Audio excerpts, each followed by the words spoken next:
Hey class, this is day 2 of grouping the elements, chapter 5.2 of the periodic table. This is group 14, so we're halfway across the periodic table. We've got our first nonmetal. Carbon has been our first nonmetal as we're coming across here. Silicon, germanium, 2 metalloids, and then 1, 2, 3 metals still. So we still have a couple metals here, some common ones too, tin and lead. All right, but group 14 is known for having half an outer energy level full of electrons. It's got 4 electrons in the outer level.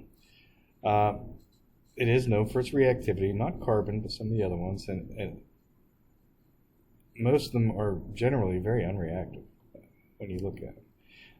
Very common group. Carbon, you have, that's what makes up diamonds, makes up the graphite in your pencils. You have silicon, known for computer chips, things like that. Germanium's a metalloid. And then you have tin and lead. Very, very common group of elements. All right, let's move over one group to the right. This group is group 15. Now you can see we're even for everything. So we have 2 nonmetals, 2 metalloids, and then 2 metals. Well, we're not going to count the one, the pentium, but bismuth is definitely a metal. So these have 5 electrons in our outer level. It's group 15. The reactivity varies quite a bit. Phosphorus is actually one of those ones that's pretty reactive. Nitrogen, it's 80% of the air. Arsenic is known for being a poison. So some pretty interesting elements in group 15. They are all solids at room temperature except for nitrogen. Nitrogen is the gas. And you can see what they look like. There's nitrogen and gas, phosphorus, arsenic. There's your 2 metalloids, and there's your bismuth. All right, oxygen group. Let's go over one more group. We're getting towards the far right, which is where we want to be. This is where we have 6 electrons in the outer level. Group 16, 6 electrons. Now we have more nonmetals finally than anything else. And your last metalloid that you're going to see on the periodic table, polonium, still a metal, still hanging in there, even in group 16. The most common ones in here, though, are oxygen. Oxygen is what we need to breathe, and you have sulfur, like in the egg yolks and stuff like that. Sulfur is a very common chemical or element. It's in a lot of different things.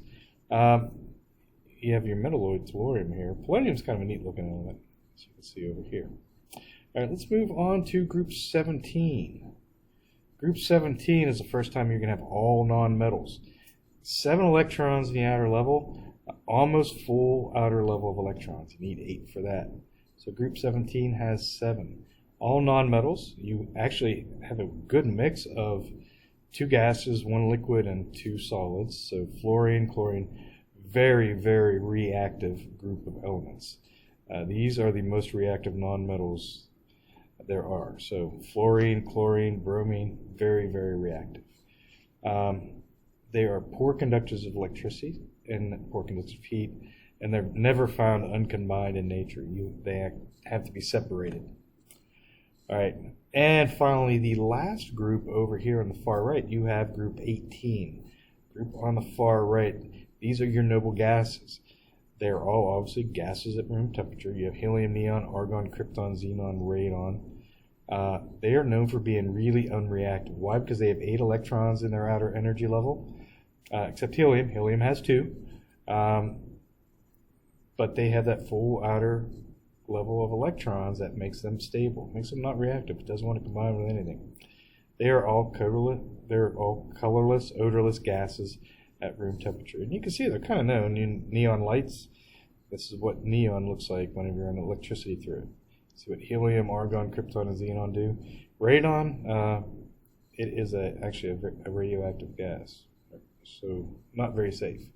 All right, let's go on to hydrogen. Hydrogen is, we said, that little element on the far left top of your periodic table. It is a family of its own. The properties of hydrogen do not match the properties of any single group, so it's kind of why it's set apart on the periodic table. It's put in the same group of alkaline metals because it has 1 electron in its outer level, but it also acts kind of like a halogen, a group 17 element, because it's happy gaining one electron just like they are to become like helium. They are reactive, colorless, odorless gases. Excuse interruption. Mr. Bartman, please dial extension 238. Mr. Bartman, please dial extension 238. Well, there you have it. All right, I'm going to go ahead. I'm almost done here, so I'm not going to switch. It is very reactive. It is colorless, odorless gas at room temperature, very low density. You can see it is very abundant in the universe. Most stars are made up of a lot of hydrogen. Not as common here on Earth, and there's a good reason why it wasn't used in blimps. There you go. The Hindenburg is super, super flammable. All right. Very good job, guys.